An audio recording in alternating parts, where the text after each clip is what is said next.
গতকালকে আমাদের ডিউটি ছিল মালয়েশিয়া বড় একটা স্টেডিয়ামে, যেখানে অনেক বড় একটা খেলা হয়েছে। আমি যতটুকু জানতে পেরেছি, গতকালকে বিভাগীয় খেলা হয়েছে ওখানে। যাই হোক, বড় একটা অনুষ্ঠান হয়েছে। আমরা ভেতরে যাওয়ার পর বুঝতে পারলাম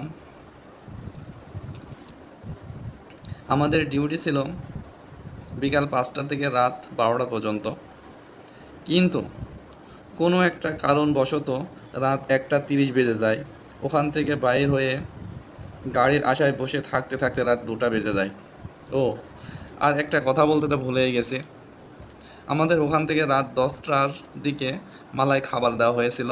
খাবারের সাথে আবার একটা মাঙ্গা দেওয়া হয়েছিল।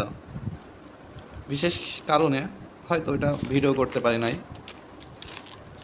যেহেতু 2টা বেজে যায়। কিছু টাইম পর গিরাফ আসলো। অনেকে আবার গিরাফ বোঝে না, গিরাফ কি বোঝাইয়ে দিয়ে। গিরাফ হলো আমাদের দেশের প্রাইভেট কার আছে না, এমন প্রাইভেট কার গাড়ি। এই গাড়িগুলি ভাড়া মেরে বেড়ায়। ওদের একটা অ্যাপ আছে, এই অ্যাপে গিয়ে নক করা লাগে, তারপর তারা আসে। যাই হোক, যেহেতু 2টা বেজেই গেল, কিছু টাইম পর গিরাফ আসলো। আসতে 10 মিনিট লেগেছিল অবশ্যই। যাই হোক, আসার পর মনে করলাম কিছু খেয়ে যাই, যেহেতু রাত অনেক বেশি হয়ে গেছে। তাই একটা রেস্টুরেন্টে ঢুকলাম, একটি তন্দ্র রুটি খাইলাম।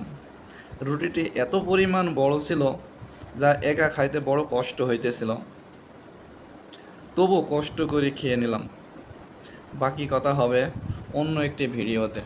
সবাই ভালো থাকবেন, সুস্থ থাকবেন। আমার ভিডিওটি দেখার জন্য সবাইকে অসংখ্য ধন্যবাদ। অবশ্যই লাইক শেয়ার করতে ভুলবেন না।